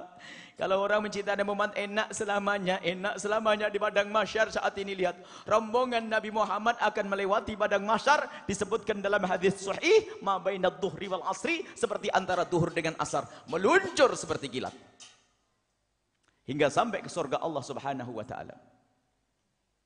Siratal mustaqim dilewati seperti kilat. Akan tapi kuncinya cinta kepada Nabi Muhammad. Dan Nabi Muhammad setelah meluncur bersama rombongannya masuk surga, Di saat Nabi Muhammad meluncur di padang mahsyar, semua orang melihat rombongan-rombongan tersebut. Akan tapi mereka tidak menyadari, tiba-tiba ternyata mereka tertinggal dari rombongan. Karena rombongan Nabi Muhammad seperti kilat. Baru setelah rombongan Nabi Muhammad menjauh, mereka sadar kalau ditinggal oleh Rasulullah. Setelah sadar ditinggal Rasulullah, mereka baru menjerit, "Ya Rasulullah, tunggu kami. Ya Rasulullah, tunggu kami." Nabi tidak menoleh, Nabi terus meluncur. Mereka semakin kuat menjerit karena begitu panasnya di padang mahsyar yang dikatakan langit sejengkal di atas kepalanya.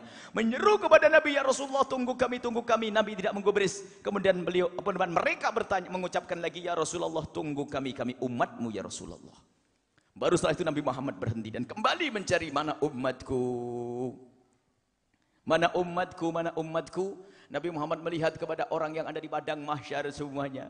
Semua banyak di antara mereka mengangkat tangan dan berkata, "Kami umatmu ya Rasulullah. Kami punya pondok ya Rasulullah. Kami punya majelis ya Rasulullah. Kami punya begini." Semua menyebutkan amal baiknya waktu di dunia dulu. Dan Nabi Muhammad mendengar dan memang benar di dunia mereka sering menyebut nama Nabi Muhammad. Di dunia mereka juga pakai nama Nabi Muhammad untuk lembaganya, untuk pesantrennya, untuk perjuangannya, pakai nama Nabi Muhammad. Bahkan mereka juga pakai gelar pecinta Nabi Muhammad. Akan tapi setelah itu Nabi Muhammad, setelah melihat mereka semua, Nabi Muhammad menggeleng kepala. "Tidak, aku tidak bisa mengenalimu saat ini karena engkau di dunia tidak pernah kenal aku dengan hatimu." Permasalahannya adalah urusan hati. Makanya sekarang perlu koreksi diri kita. Jangan sampai kita sudah latah. Sebab di antara rombongan orang yang kelihatannya dekat dengan Nabi Muhammad, kalau tidak ikut-ikut dekat tidak enak, nanti akan tersingkirkan. Tidak bisa jadi imam masjid nanti kalau saya. Tidak bisa jadi kiai nanti kan. Tidak bisa jadi ustadz nanti. Sehingga dikit-dikit Nabi Muhammad, salawat Nabi Muhammad, tapi untuk membesarkan dirinya, bukan membesarkan Nabi Muhammad, bukan mengagungkan Nabi Muhammad. Nabi Muhammad tidak perlu mengagungkan dari kita karena Allah yang telah mengangkat, "Wa rafa'naka laka dzikrak wa innaka la'ala khuluqin 'adzim." Nabi Muhammad sudah agung, akan tapi ketahuilah kita mengagungkan Nabi Muhammad, nanti kita akan mulia. Tapi yang menjadi masalah adalah menggunakan Nabi Muhammad, menjual Nabi Muhammad. Munafik menjual Nabi Muhammad untuk kepentingan dirinya sendiri. Majelis terbesar, pondok tergede, hanya untuk aku. Aku, bukan Nabi Muhammad. Inilah orang yang bakal ditinggal Rasulullah. Maka dari itu saat ini loh, sebelum terlambat, sebelum penyesalan itu tidak berarti lagi.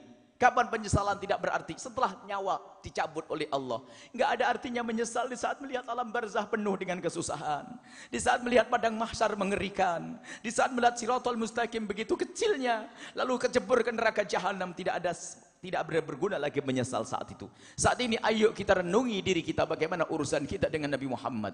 Bagaimana hati kita dengan Rasulullah. Jangan sampai kita hanya mengucapkan di lidah kita, itu adalah latah.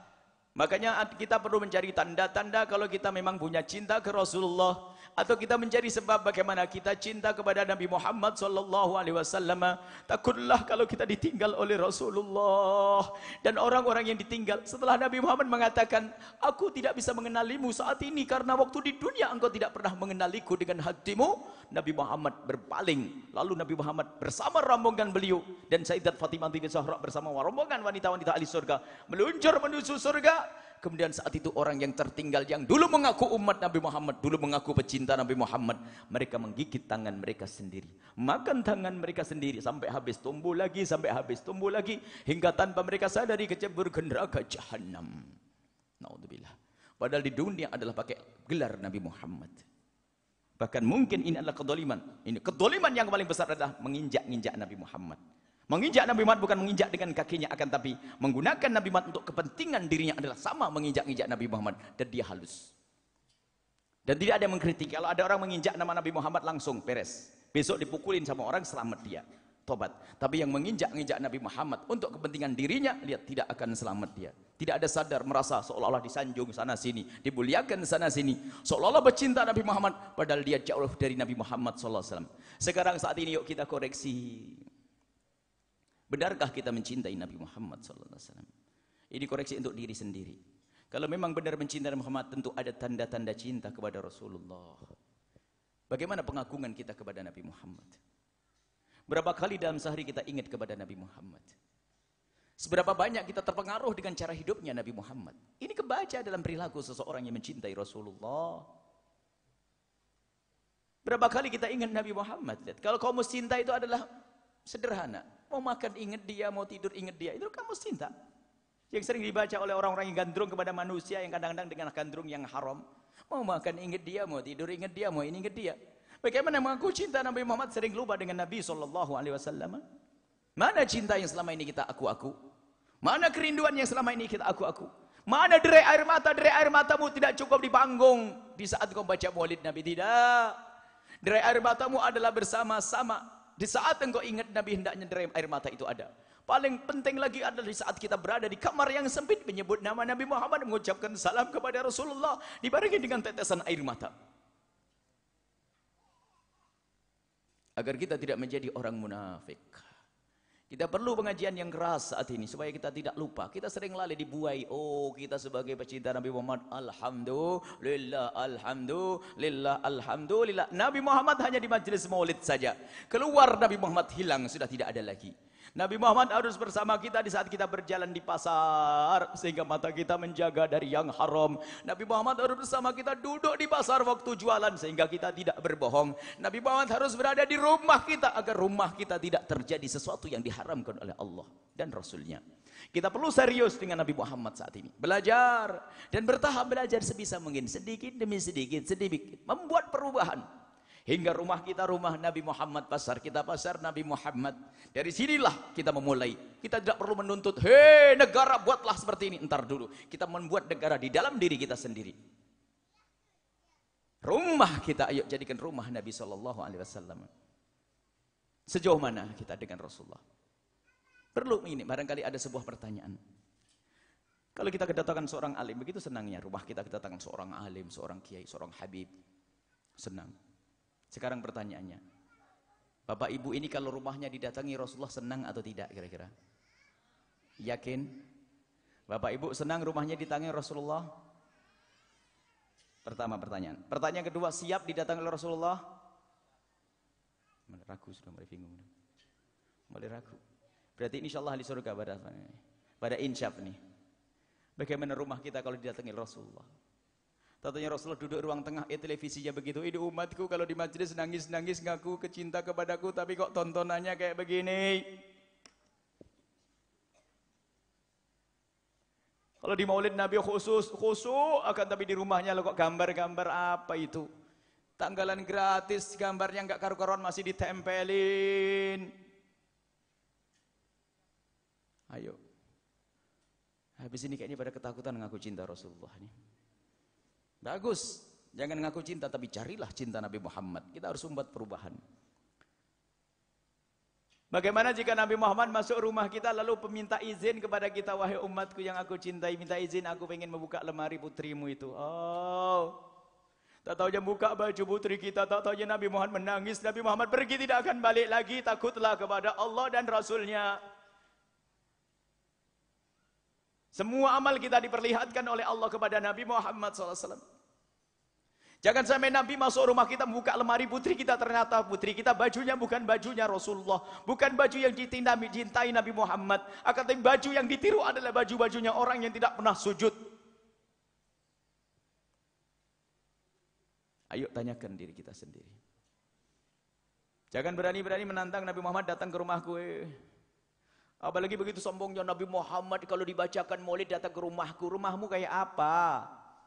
Kalau majelis mulia mungkin ini bukan majelis, iya benar majelis yang terhormat. Tapi rumahku itu loh, ada ini ada itu.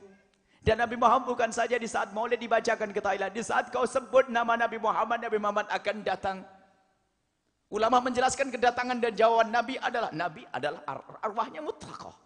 Rohnya orang yang meninggal dunia tidak terikat dengan materi. Khususnya para waliullah dan imamnya para wali, mereka hidup di alam barzah dengan kehidupan yang khusus. Kemudian arwah beliau adalah bisa kemana-mana, tidak terikat dengan materi. Kalau kita terikat dengan materi, selagi kaki menginjakkan di Tulungagung, tidak akan kita menginjakkan di Mekah atau di Madinah. Tapi kalau arwahnya orang yang meninggal dunia mutlak, tidak terikat dengan apapun. Kalau kita menyeru akan datang, tapi ketahuilah, jika di tempat tersebut adalah tempat yang menjadikan Nabi Muhammad murka, Nabi tidak akan datang. Makanya datangkan Nabi Muhammad.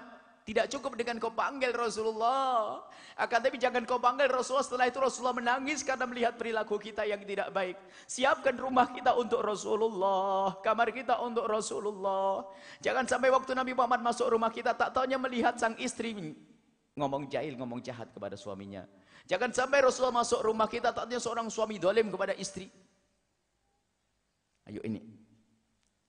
Maka dari itu yang perlu saat ini yang kita latih adalah diri kita bagaimana biasa dengan Rasulullah. Sehingga kita merasakan setiap gerak-gerik kita, langkah kita bersama Rasulullah. Nasihat indah dari seorang ibunda, seorang syarifah. Ibunda daripada Sayyid Ahmad Al-Badawi. Ini nasihat istimewa.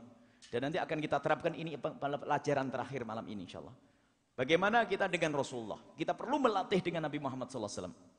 Ada dikisahkan Sayyid Ahmad Al-Badawi. Beliau adalah seorang wali besar. Beliau adalah seorang alim dan alim.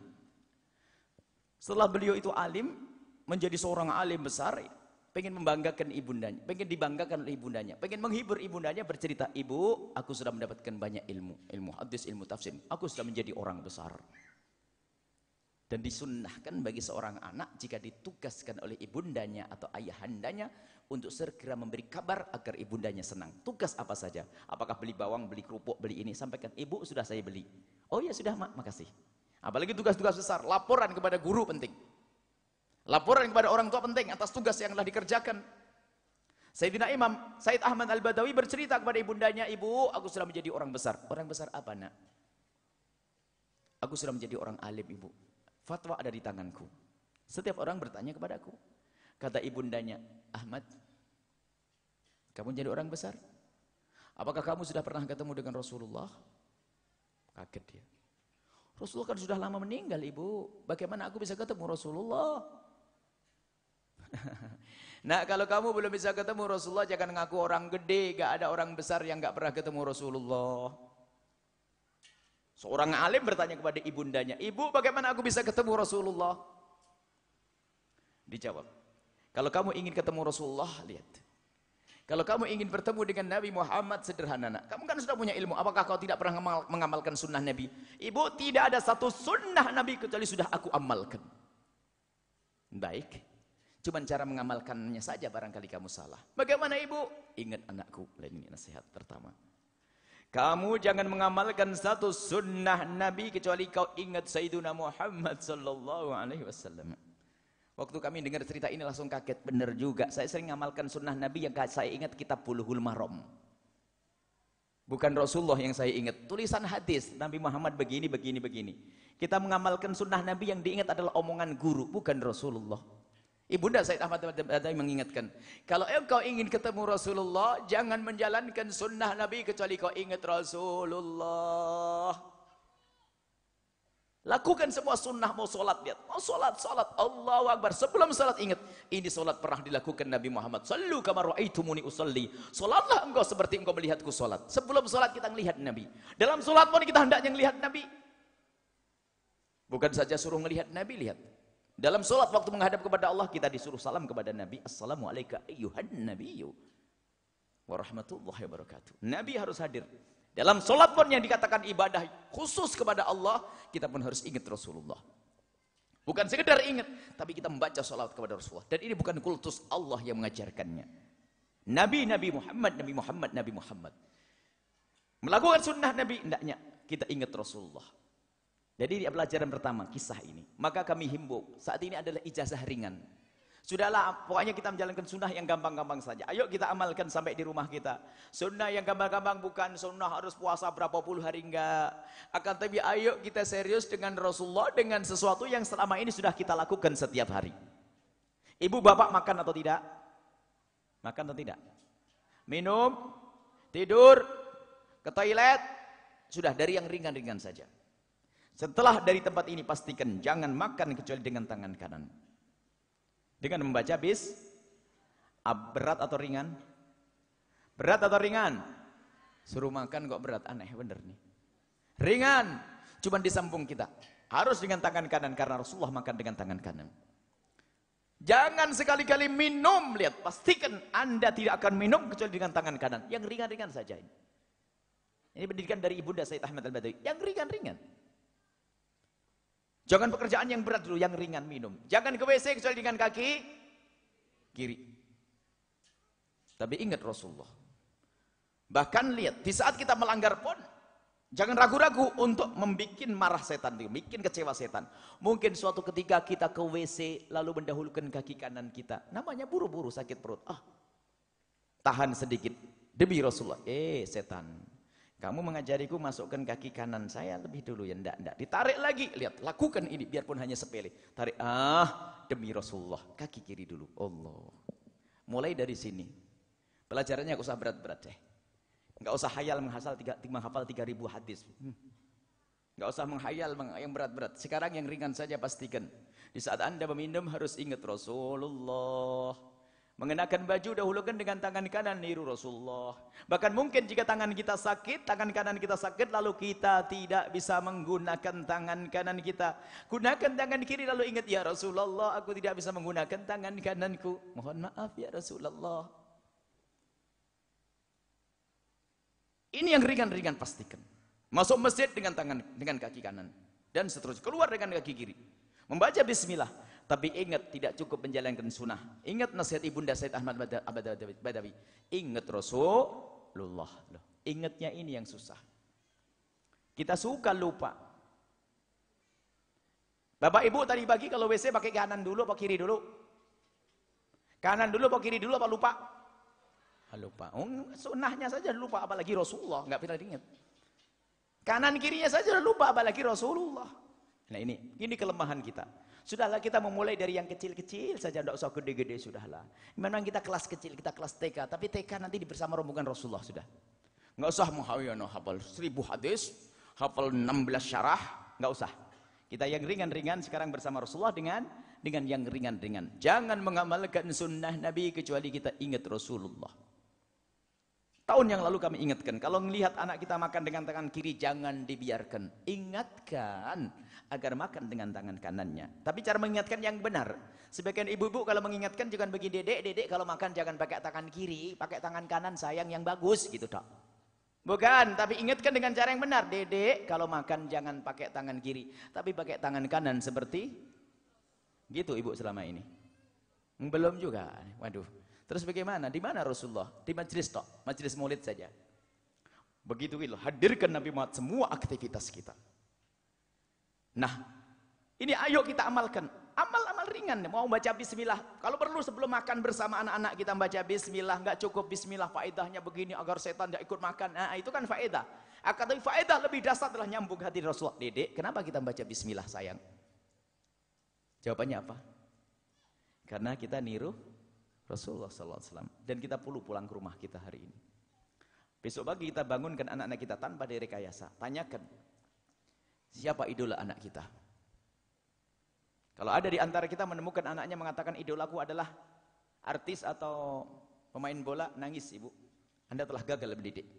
Berarti Anda tidak mengenalkan Rasulullah. Tapi kalau mereka bisa menyebut Rasulullah atau orang-orang yang mencintai Rasulullah, merhabai para ulama, selamat. Anaknya ustadz idolanya kok artis yang pakai baju separuh badan bagaimana? Tempel lagi di rumahnya. Bapaknya tidak bisa ngomong padahal bapaknya ceramah sana sini misal ini. Sampai di rumah diem udah begini. Innalillah. Mana idola anak kita? Rasulullah dari mana? Jangan kalah ini mendapatkan cerita suatu ketika ada satu yang cerita pemain bola. Subhanallah. Pemain bola. Lah kok ada orang kita mengidolakan pemain bola kan aneh. Ada pemain bola di negeri kafir sana, di Eropa sana. Ada di kafir. Pemain bola, dia seorang muslim pemain bola. Dia bercita-cita ingin ngegolkan yang pertama kali gol. Betul dia berhasil mengegolkan yang pertama kali. Setelah bisa mengegolkan begitu, dilepas kaosnya, dibuka dan disorot oleh kamera, tulisannya I love Muhammad, sallu ala sayyidina Muhammad. Pemain bola cintanya Nabi Muhammad. Lah kok kita cinta pemain bola kan aneh. Pemain bola rupanya apa? Dia ingin ngegolkan, golku adalah untuk Rasulullah. Maksudnya apa? Ingin pamer kalau aku bercinta Nabi Muhammad. Lah kok kita saat ini idolanya aneh-aneh, Masya Allah. Ha? Kalau sudah mengidolakan selain Rasulullah akan sesat, terbawa. Said Ahmad Al-Badawi diajari oleh bundanya, kamu jangan mengamalkan sunnah Nabi kecuali ingat Rasulullah. Ini saja mungkin, karena waktu. Ingat Rasulullah. Biasakan, mau masuk WC ingat Rasulullah, mau lakukan sholat, mau itu. Biasakan dikit-dikit Nabi Muhammad, Nabi Muhammad. Sehingga anak kita setiap hari tahu, dengar omongan kita tentang Rasulullah. Bahkan seorang anak kecil umur 4 tahun, 5 tahun mulai bisa bertutur kata. Setiap hari diajari ibunya tentang Nabi Muhammad, tiba-tiba ngomong begini, mama, nanti saya mau jadi Nabi Muhammad. Enggak apa-apa, anak kecil kok omongannya mau jadi Nabi Muhammad. Kalau gede ngerti, enggak ada yang bisa jadi Nabi Muhammad. Tapi omongannya apa? Pengen jadi Nabi Muhammad. Daripada ngomong saya pengen jadi robot. Gara-gara sering nonton robot apa ini. Lah kok cintanya pengen jadi apa itu? Nah, ingin jadi Nabi Muhammad, ingin jadi Habib ini. Biarpun jadi Muhammad, Nabi Muhammad nggak bisa. Tapi namanya anak kecil, kekagumannya itu yang ada. Mungkin ini kalau kisah Said Ahmad Al-Badawi panjang, insya Allah kami lanjutkan cerita Said Ahmad Al-Badawi nanti pertemuan yang akan datang insya Allah karena waktu. Intinya ini yang pertama. Setelah Said Ahmad Al-Badawi, setelah itu Said Ahmad Al-Badawi menjadi bukan seorang alim saja, tapi menjadi seorang alim yang mulai khusyuk. Karena selama ini Said Ahmad Al-Badawi mengamalkan semua ilmunya, tapi beda. Setelah hari itu Said Ahmad Al-Badawi selalu sebelum mengamalkan sunnah Nabi berhenti sejenak. Setiap mau minum berhenti sejenak, ingat Rasulullah. Jangan dibayangkan Nabi Muhammad betul, seolah-olah bagaimana lihat Nabi Muhammad minum air. Sehingga beliau adalah orang yang mudah menyucurkan air mata di saat sebut nama Nabi Muhammad. Karena Nabi Muhammad sudah di hatinya. Setiap mau sholat ingat Nabi. Sholat berdiri dulu, niat karena Allah, tapi ingat Nabi Muhammad sholat. Seperti sunnah Nabi.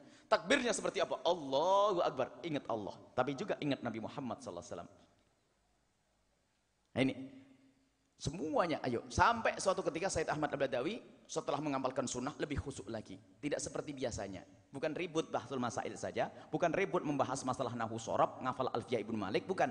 Akan tapi dengan semua yang ringan-ringan, yang sedikit-sedikit. Tapi bagaimana kita tidak mengamalkan sunnah Nabi kecuali ingat Rasulullah. Sampai suatu ketika Said Ahmad Al-Badawi bertemu, mimpi ketemu Rasulullah. Oh, biarpun mimpi adalah luar biasa. Mimpi ketemu Nabi Muhammad adalah nikmat besar. Tapi ingat, awas, jangan berbohong, ngaku-ngaku mimpi, berdusta atas nama Nabi Muhammad adalah neraka. Sekarang banyak orang ngaku mimpi biar disebut wali itu. Wah, saya mimpi ketemu Rasulullah setiap malam. Nah, model begitu ketemu Rasulullah ini bagaimana? Akhlaknya enggak ada. Rasul itu mahal. Mimpi ketemu Rasulullah ada benar. Fa inna syaitana la yatamatsalu man ra'ani fil manami sawfa yarani yaqinan.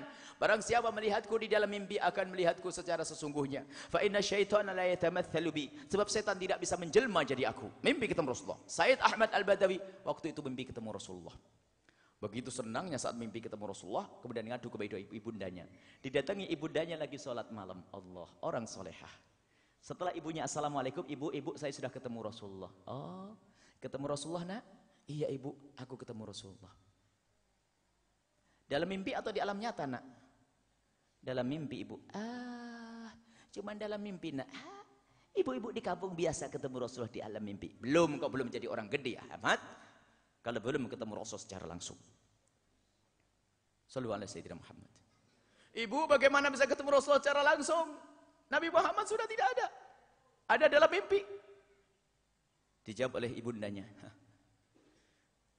Lanjutkan caramu mengamalkan sunnah Nabi. Kau akan menemukan Rasulullah secara langsung. Sehingga terus mengamalkan sunnah Nabi. Dengan cara yang disebutkan oleh ibundanya. Sampai suatu ketika, betul ketemu Rasulullah. Didatangi oleh Rasulullah SAW di alam nyata. Bagi orang yang tidak pernah kenal dunia tasawuf mengingkari yang demikian ini. Mereka kasihan orang yang mahrum, yang terhalang dari kemuliaan. Nabi Muhammad bisa menemui siapa saja. Bab karomah bagi yang hidup dan mukjizat bagi Nabi SAW. Karomah bagi yang hidup dan mukjizat bagi Nabi. Ditemui secara langsung banyak minas solihin temui Nabi Muhammad secara langsung. Dan bukan hayal. Wong Nabi sudah menyebutkan fa inna syaitana man ra'ani fil manam sawfa yarani yaqinan, yaqdatan dalam riwayat. Yang melihatku di alam mimpi akan melihat ketemu di alam nyata. Tapi tidak boleh berdusta atas nama Nabi Muhammad. Kadang wali-wali palsu itu dikit-dikit ngaku ketemu Rasulullah, dikit-dikit ketemu Rasulullah. Setiap malam ini ketemu Rasulullah. Akhirnya suatu ketika setelah Said Ahmad Al-Badawi mengamalkan sunnah itu, ketemu betul, didatangi oleh Rasulullah. Setelah didatangi oleh Rasulullah, begitu senangnya pengen dibanggakan oleh ibundanya. Ibu, aku sudah ketemu Rasulullah. Di alam nyata atau di mimpi nak? Di alam nyata ibu, di alam nyata. Berapa kali nak? Baru sekali ibu. Ya, baru sekali nak. Ibu, aku pengen tahu untuk menjadi orang besar tuh bagaimana harus ketemu Rasulullah. wahai anakku, untuk bisa menjadi orang besar adalah agar ketemu Rasulullah setiap saat. Rasulullah tidak boleh terpisah dari langkah-langkahmu. Rasulullah tidak boleh terpisah dari gerak-gerikmu. Rasulullah tidak boleh terpisah dari kedipan matamu. Shallallahu alaihi wasallam Muhammad. Makna ketemu Rasulullah itu seperti itu. Jangan nunggu-nunggu mimpinya dulu. Sekarang membiasakan dengan Rasulullah. Akhirnya Sayyid Ahmad Badawi sudah tidak berani lagi menghadap ke biyudannya. Ibu, insya Allah dalam langkahku selalu ingat Rasulullah. Dan ini ada dicontohkan pada zaman Nabi. Ya Rasulullah, berapa kali aku harus bersalawat kepadamu? Dalam waktuku sepertiga. Kalau kamu mau. Saya tambah lagi setengah ya Rasulullah. Boleh. Semua waktuku untuk salawat kepadamu. Setiap saat maksudnya ingat kepadamu ya Rasulullah. Ya itu yang baik. Jadi hendaknya langkah kita tidak boleh jauh dari Nabi Muhammad. Ini akan menjauhkan kita dari kemaksiatan, menjauhkan kita dari keharuman, menjauhkan kita dari kehinaan. Dengan apa? Dengan cara kita selalu membiasakan dengan Nabi Muhammad sallallahu alaihi wasallam. Karena waktu insyaallah akan kita lanjutkan pada pertemuan yang akan datang. Jangan lupa ini majelis bulanan. Pulang ke rumah apa Ibu? Membiasakan anak kita dengan Rasulullah, dengan Nabi Muhammad. Saya tambah satu lagi amalan. Biasakan mereka, anak-anak kita untuk membaca sholawat minimal 300 kali dalam sehari. Minimal 300. Tidak berat nih. Sebelum berangkat sekolah sambil naik sepeda itu sudah 1000 gitu. Minimal 300. Tapi ingat, nasihati anak-anak kita, kalau membaca sholawat jangan buru-buru tapi harus sambil ingat Rasulullah. Allahumma sholli ala Sayyidina Muhammad. Allahumma sholli ala Sayyidina Muhammad. Terserah sholawat apa saja. Jadi 2 amalan malam ini. Apa? Membaca sholawat minimal 300. Berat atau enggak? Daripada nyanyi yang enggak karu-karuan, baca salat Allahumma shalli ala sayyidina Muhammad. Ini bisa dibagi siang pagi 100, siang 100, sebelum tidur 100. Dan tagih anak kita sebelum tidur, Dedek sudah 300 belum? Belum. Kalau belum, Umi temani, ayo selesaikan sampai 300. Sehingga hidup Nabi Muhammad di dalam kehidupan kita. Minimal 300. Kemudian yang kedua, jangan mengamalkan sunnah Nabi kecuali kita ingat Rasulullah sallallahu alaihi wasallam. Ini saja ya, insyaallah. Semoga Allah memberikan kedekatan yang sesungguhnya kepada Nabi Muhammad SAW. Kami umumkan sekali lagi, di sini insya Allah ada majelis satu Ahad pagi dengan Habib Hasan. Dan di sini ada program tahfidul Quran. Dan juga ada pesantren salaf. Dan juga pendidikan formal. Semuanya ada bagiannya masing-masing. Dan tadi sudah akan disampaikan oleh manajemen tentang program-program yang ada di sini. Kami itu sebenarnya punya keinginan mengikat semuanya. Pengen semuanya punya ikatan. Tidak pengen ada yang lepas. Makanya kami tidak ingin bahasanya hanya datang-datang tok. Semuanya harus punya ikatan bagaimana mengikat. Ada 5 cara mengikat sederhana. Mengikat, ada ikatan dengan kami. Baik. Ibu sebelum pulang nanti, daripada lupa, cicipi ada ta'amul barakah. Kata ta'amul barakah sedikit makanan berkah, jangan keluar kalau sudah mencicipi. Untuk semuanya malam ini. Ada untuk sambung dengan kami, Bu, dengan kami dan para pejuang-pejuang ini dengan 5 hal. Yang pertama yang paling agung. Yang pertama untuk bisa bergabung, ngikat diri Anda dengan kami. Jangan Anda memanjatkan doa di tengah malam kecuali Anda doakan perjuangan-perjuangan ini. Doakan pesantren, doakan semua yang berjuang, semoga Allah memberikan keikhlasan. Bisa Bu ya? Ringan, ini amalan lagi, ini tambah lagi. Saya pengen pulangnya sempurna nanti. Mumpung ini banyak yang datang ini ya. Yang pertama adalah jangan doa. Bersambung dengan doa. Ini paling penting. Sebab kalau doa dikabul beres semuanya. Doakan semoga yang berjuang diberi keikhlasan. Dan doa lagi yang kedua, ya Allah kirimkan ke tempat ini orang-orang ikhlas saja. Yang enggak ikhlas jadi jauhin. Jadi yang bisa datang adalah insya Allah yang ikhlas, Bu ya. Orang-orang ikhlas. Ini yang pertama. Kemudian yang kedua adalah bergabung dengan ilmunya. Ilmu apa saja? Ilmu syariat, ilmu manajemen, ilmu bisnis, ilmu apa saja, bahkan ilmu ngelas sekalipun, ilmu apapun bisa nanti bergabung dengan kami, akan kami arahkan. Ilmu olahraga, kita butuh ilmu. Artinya jadikan ilmumu adalah untuk berdakwah. Ilmu apapun, ilmu matematik, ilmu bahasa Inggris, ilmu gunakan untuk berdakwah. Sodorkan ke kami, saya punya ilmu ini untuk apa, nanti akan kami kemas nanti. Yang ketiga adalah dengan harta. Yang punya harta. Kalau memaksa pokoknya, biarpun sebanyak apapun, biarpun 1000 rupiah, yang penting ingat. 1000 rupiah, 2000 rupiah, 3000 rupiah, atau sambung, 10. Sambung dengan kemuliaan. Jadi agar merasa memiliki perjuangan ini. Yang keempat adalah dengan pikiran. Dengan pikiran. Dengan pikirannya, mengikut berpikir. Maka ikut bergabung dalam tim-tim inti yang merumuskan tentang program-program ini. Yang kelima adalah dengan tenaga. Awas dengan tenaga, jangan meremehkan. Sekecil apapun tenaga yang kau berikan untuk perjuangan dihitung oleh Rasulullah.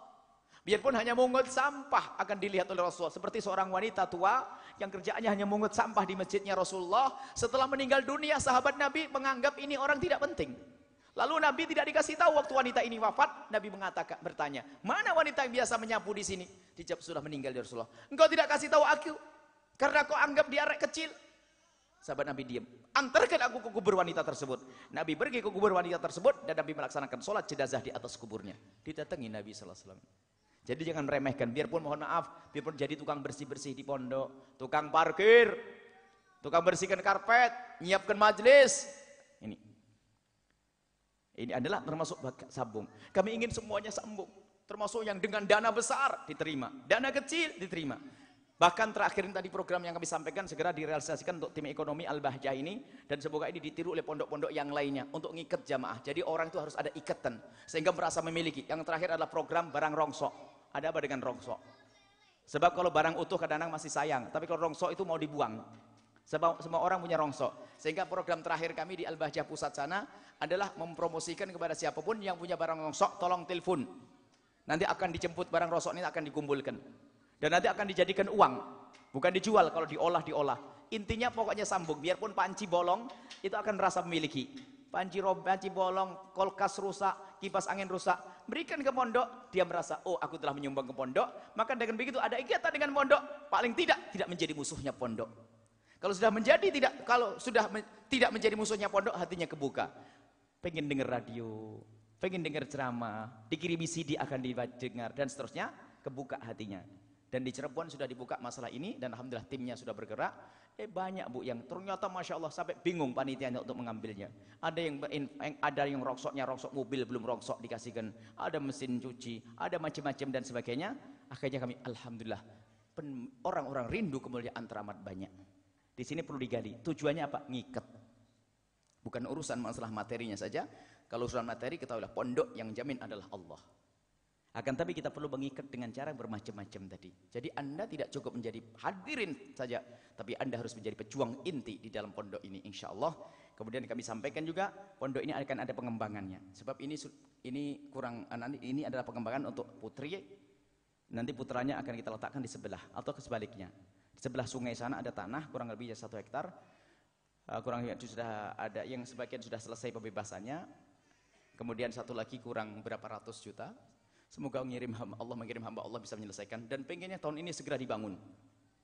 Segera untuk bisa memisah putra-putri secara maksimal dan sempurna. Kita ingin terus meningkatkan kualitas anak-anak. Semoga nanti ada pondok semakin besar, pejuangnya semakin banyak, kawan semakin banyak, yang masuk surga semakin banyak insya Allah. Dan siapa yang berjuang? Insya Allah yang berjuang ini semuanya. Dan kami selama ini minta kepada Allah, ya Allah kirimkan kepada kami kawan yang banyak, saudara yang banyak dari ahli surga. Kami tidak pernah minta, ya Allah kirimkan kepada kami tambang emas, enggak. Tidak tambang minyak, enggak. Kalau punya tambang emas, tambang minyak enggak berguna bantuan orang. Kita ingin kawan-kawan yang banyak dengan apapun. Jadi besok ibu yang punya rongsok, kirim rongsok. 1 rupiah. Doa paling tidak, sambung dengan 5 hal. Kalau sudah sambung indah Bu, istiqomah karena sambung hati sampai mati dalam keadaan kita cinta kepada kemuliaan, artinya cinta kepada Nabi Muhammad sallallahu alaihi wasallam. Bismillahirrahmanirrahim. Alhamdulillahirabbil alamin. Allahumma shalli ala sayyidina Muhammad wa ali sayyidina Muhammad. Irhamna wa la tu'adzibna, wansurna wa la takhdhulna, wa afina wa la tumridna, wa akrimna wa la tuhinna, wa athirna wa la tuthir alaina innaka ala kulli syai'in qadir. Allahumma ya Allah kami mohon berikan kepada kami kecintaan yang sesungguhnya kepada kekasihmu Nabi Muhammad ya Allah. Berikan kepada kami kecintaan yang sesungguhnya kepada kekasihmu Nabi Muhammad ya Allah. Jangan sampai cinta kami hanya pengakuan dari lidah kami ya Allah. Kami ingin seperti Kau mudahkan lidah kami berucap cinta untuk kekasihmu Nabi Muhammad. Mudahkan hati kami untuk mencintai secara sesungguhnya, dan mudahkan kami untuk mengikuti kekasihmu Nabi Muhammad. Dan kami mohon ingatkan kami kepada kekasihmu Nabi Muhammad setiap saat ya Allah. Jangan sampai ada saat-saat kami lupa kepada kekasihmu Nabi Muhammad ya Allah. Ingin kami di saat melangkahkan kaki kami bersama kekasihmu Nabi Muhammad. Di saat kami duduk bersama kekasihmu Nabi Muhammad, sehingga kami susah untuk melanggarmu ya Allah. Jadikan kami merasa selalu bersama kekasih-Mu Nabi Muhammad. Dan kami mohon ya Allah, jadikan kekasih-Mu Nabi Muhammad yang akan menyambut kami kelak di saat Engkau mencabut nyawa kami ya Allah, menemani kami di saat Kau cabut nyawa kami. Dan jadikan kekasih-Mu Nabi Muhammad yang akan menemani kami kelak di alam barzah. Jadikan kekasih-Mu Nabi Muhammad yang akan mencari kami kelak di padang mahsyar, lalu membawa kami ke telaga Kautsar, memberikan kami minum dari telaga Kautsar dengan tangan beliau yang suci hingga kami tidak akan haus selama-lamanya. Jadikan kekasih-Mu Nabi Muhammad yang akan membawa kami ke dalam rombongannya untuk menyeberang Siratal Mustaqim hingga kami masuk surga Firdaus-Mu bersama kekasih-Mu Nabi Muhammad. Jangan ada yang Kau tinggal satupun dari yang ada di sini ya Allah. Maka jauhkan kami dari sebab-sebab kami jauh dari kekasih-Mu Nabi Muhammad. Jauhkan kami dari segala kemaksiatan ya Allah. Segala kemaksiatan akan menjauhkan kami dari kekasih-Mu Nabi Muhammad. Maka kami mohon yang sudah telanjur bermaksiat di masa lalu mereka, ampuni mereka semua ya Allah. Ampuni ya Allah, jika tidak Kau ampuni susah kami dekat dengan kekasih-Mu Nabi Muhammad. Ampuni segala dosa kami, ampuni sebelum Kau cabut nyawa kami ya Allah. Kami ingin saat Kau cabut nyawa kami tidak punya dosa lagi karena sudah Kau ampuni di dunia, hingga kami bisa bersanding dengan kekasih-Mu Nabi Muhammad. Dan jauhkan kami dari segala dosa dan kehinaan. Jauhkan kami dari kemaksiatan yang menjadikan kami, yang menjadi sebab kami jauh dari kekasih-Mu Nabi Muhammad. Jauhkan kami dari riba. Ya Allah, yang saat ini banyak orang tidak sadar kalau itu riba. Jauhkan kami dari makan riba dan berurusan dengan riba ya Allah. Dan kami mohon jika ada di antara yang hadir ini ada hamba-Mu yang masih berurusan dengan riba, kami mohon berikan kesadaran ya Allah. Berikan kesadaran karena mereka telah hadir di majlis mulia ini, mereka telah menyaksikan acara ini, mereka telah mendengar suara ini. Kami mohon berikan kesadaran ya Allah. Dan gantilah dengan rezeki yang halal penuh berkah tanpa berurusan dengan riba ya Allah. Dan kami mohon jauhkan kami dari minuman keras yang saat ini sering terjadi di sana sini, minuman keras. Dan jauhkan kami dari judi ya Allah. Dan jauhkan kami ya Allah dari zina yang hina dan Kau hinakan. Yang itu semua sebab kami jauh dari kekasih-Mu Nabi Muhammad. Jauhkan kami dari zina yang busuk, hina dan Kau hinakan ya Allah. Dan kami mohon jika ada di antara kami ada hamba-Mu yang pernah terpeleset dalam hina dan busuknya zina, kami mohon berikan kesadaran kepada mereka ya Allah. Dan ampuni mereka ya Allah. Dan tutup aib mereka di dunia sehingga di dunia tetap mulia.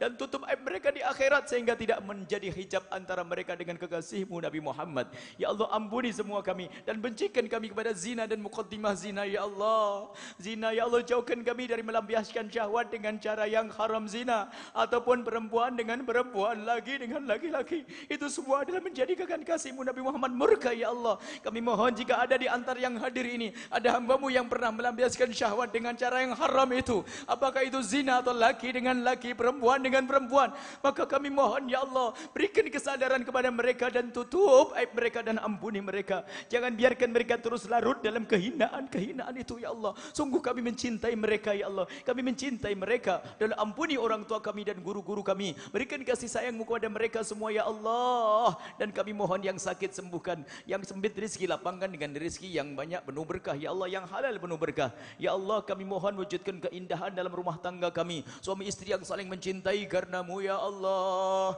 Dengan keindahan ya Allah, suami istri yang saling mengabdi, saling berkorban, saling mengerti. Jauhkan kami dari percekcokan di rumah tangga kami ya Allah. Jika ada di antara yang hadir ini biasa cekcok pada pasangan mereka, lembutkan hati mereka ya Allah berkat kekasih-Mu Nabi Muhammad ya Allah. Lembutkan hati mereka berkat kekasih-Mu Nabi Muhammad ya Allah. Jadikan mereka semuanya indah berkat kekasih-Mu Nabi Muhammad. Dan kami mohon ya Allah yang belum menikah, mudahkan mereka untuk mendapatkan pasangan orang-orang mulia yang Kau muliakan, yang menjadi sebab mereka mulia di dunia dan di akhirat. Dan kami mohon ya Allah, seperti Engkau pertemukan kami saat ini, kami mohon ya Allah, perkumpulkan kami kelak di surga bersama kekasih-Mu Nabi Muhammad. Kami ingin setiap saat melihat kekasih-Mu Nabi Muhammad. Kami ingin duduk bersama kekasih-Mu Nabi Muhammad. Kami ingin dibanggakan kekasih-Mu Nabi Muhammad. Maka jadikan ini muqaddimah pertemuan kelak bersama kekasih-Mu Nabi Muhammad. Jangan sampai ada yang tertinggal satu pun ya Allah. Jangan sampai ada yang tertinggal. Dan kami mohon panjangkan umur kami semua dalam ketaatan serta sehat walafiat. Dan kami mohon ya Allah berikan kepada semua yang berjuang bersama kami di sini ya Allah. Yang telah berjuang bersama kami, berikan kepada mereka semua keikhlasan ya Allah. Keikhlasan ya Allah. Jangan sampai amal mereka tidak bisa mereka lihat kelak di surga ya Allah. Dan kami mohon kirimkan kepada kami orang tulus dan ikhlas ahli surgamu ya Allah. Kirimkan kepada kami orang tulus dan ikhlas ahli surgamu ya Allah. Dan jadikan kami bersama mereka ya Allah. Dan berikan kepada kami dan mereka semua husnul khatimah, mati dalam keadaan iman. Dan kami mohon ya Allah, ampuni orang tua kami dan guru-guru kami. Berikan kasih sayangmu kepada mereka semua yang masih hidup, panjangkan umur mereka ya Allah, dan panjangkan umur kami dalam ketaatan serta sehat walafiat. Dan berikan kepada kami semua husnul khatimah, mati dalam keadaan iman. Dan kami mohon ya Allah, jadikan ucapan kami di akhir hayat kami kelak, saat Kau hendak mencabut nyawa kami ingin saat itu ya Allah, hati dan lidah kami mampu mengucapkan kalimat agung dan mulia, la ilaha illallah Muhammadur Rasulullah, la ilaha illallah Muhammadur Rasulullah, la ilaha illallah Muhammadur Rasulullah sallallahu alaihi wasallam. Rabbana atina fid dunya hasanah wa fil akhirati hasanah wa qina adzabannar. Wa sallallahu ala sayyidina Muhammadin wa ala alihi wa sahbihi wasallam. Walhamdulillahi rabbil alamin. Habib Muhammad. Al-Fatihah. Al-Fatihah. A'udzu minasyaitonir rajim. Bismillahirrahmanirrahim.